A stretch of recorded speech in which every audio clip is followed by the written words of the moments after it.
guys. Hello मेरो नातिनी angel Rai म पर्सन लोरुङ राई पप्पा र नातिनीको कस्तो छ भिडियो फेसबुकमा पनि तपाईहरुले कतिवटा लाइक गरिदिनुस् होला लाइक कमेन्टहरु गरिदिनु होला हो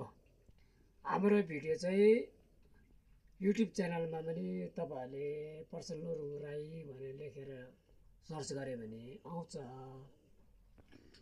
ल हेलो पप्पा नातिनी हो हाम्रो राई भाषामा चाहिँ पप्पा नातिनी बाजे र नातिनीलाई चाहिँ पप्पा नातिनी भनेर भन्छ हो मेरो नातिनी एन्जल राई मेरो छोरीको छोरी हेलो गाइस तपाईहरुले मेरो पप्पाको उयोमा लाइक शेयर कमेन्टहरु सबै गरिदिनुस् होला अन्त सब्स्क्राइब पनि गरिदिनुस् होला तपाईले अन्त फेसबुकमा पनि पप्पाको पर्सन लोरुङै छ त्यसमा पनि लाइक कमेन्टहरु गरिदिनुस् होला त बाइ बाइ गाइस